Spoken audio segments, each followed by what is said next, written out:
video for today, gagawa tayong adobong manok, guys. Ito na yung mga ingredient gagamitin natin. Gumamit lang akong ginger, garlic, mayroon tayong laurel leaves, pepper powder, garlic powder, and paprika powder. Of course, magamamit tayong soya sauce and water.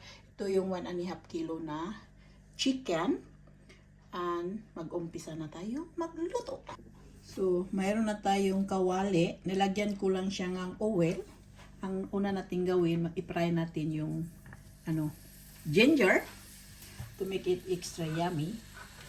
And then may garlic tayo, guys. Hindi ko siya kinachop na maliit dahil pag maluluto na yan, lahat madudurog lang yan. Diba? I-fry lang natin ito to make it fragrant. Ganyan lang magluto tayo, guys. Not much. So, mag-additional lang tayong water. Yan. Mayroon tayong 1 cup water. And mayroon tayong 1/2 cup na soya sauce. And gumamit tayong 3 peraso na laurel leaves, guys.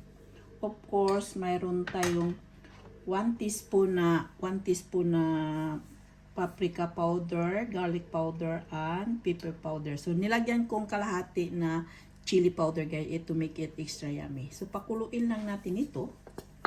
Yan. And ihalo-halo lang natin. Yan. And then, mag-additional tayong oyster sauce kung mayroon kayong available sa bahay. Yan lang. And then, halo lang din. Pakuluin lang natin ito, guys, para to make it yummy. Mulo na natin yung sauce. Ang aning lagay natin, ito frozen lang yung ko, guys, pero i-boil lang natin ito.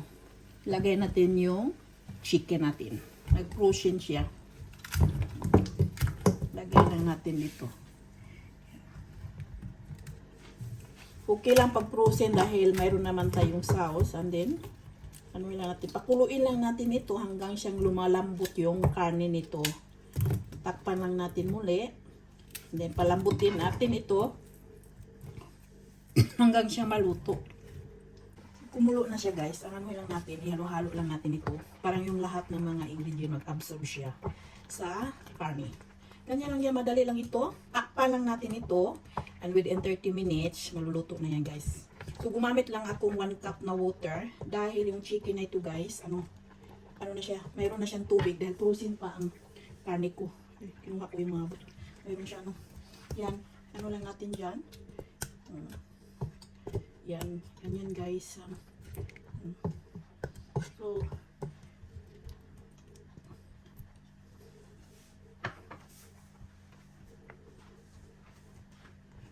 hanap tayo ng takip. So, ito na. Tatakpan lang natin siya. So, within 15 minutes, haluin ulit. Then, after 15 minutes, hanggang lalambot yung chicken natin. So, ito na yung, natin? Diba? It is yummy, and this is it with this french fries. Mag-bake tayo french fries later. So, takpan na natin, guys. Yan. Tatakpan na natin. And let it to cook. Tingnan natin and wait 15 minutes. After 15 minutes, guys, baliktarin naman natin ulit dahil para mag-absorb yung yung sauce sa chicken, guys, dahil ito ay frozen.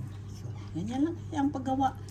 Hindi na kailangan pa titingnan, diba? Halu-haluin lang para maluto yung chicken natin, diba? That is it. So, paghaluin naman natin ulit, guys. Wait after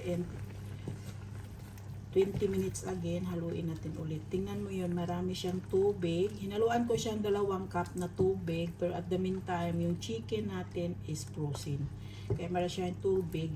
So, kailangan natin ito, kailangan natin yung tubig na i-absorb lahat ito para hindi siya maging soup, chicken soup, diba? Tuloy-tuloy lang natin ito, guys.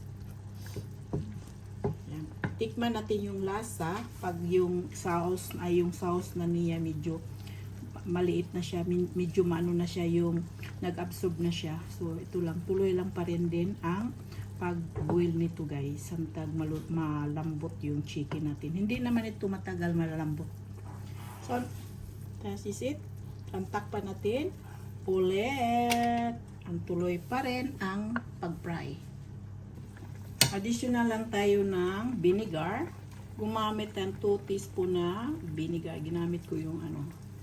Yan. Para medyo mayroon siya. Dahil yung para mag-taste yummy. And then mayroon tayong sesame oil. Mag-additional tayo to make it extra. So, ganyan lang guys. And then, tuloy pa rin ang pag-boil nito. Mag-additional lang tayong ketchup. Additional lang tayong ketchup. Yung adobo natin malapit na maluto guys. Ganyan ito magluto. Ilagyan ko ng ketchup yung adobo natin. To make it extra yummy. And, paghalo-haloin lang natin ito. Kailangan natin yung sauce niya, ano siya, ma-absorb na siya, hindi maraming sauce. Hindi na yan adobo, maging, ano na yan, chicken soup, pag hindi yan mag-absorb yan. Diba? Mag-additional lang tayong, honey.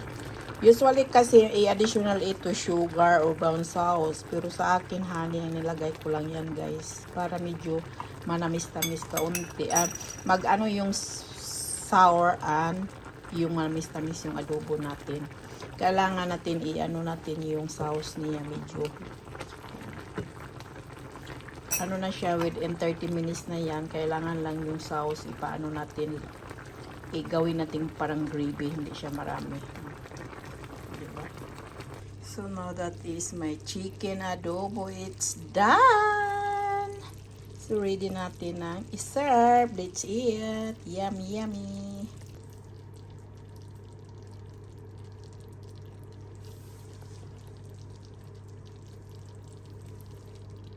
Chicken adobo. Paki-like, and paki-share, and paki-subscribe. And thank you for watching. That is it. It's yummy. It's dinner time. For video for today, thank you for watching. Paki-like and paki-share. And subscribe. See you for the next video. Bye!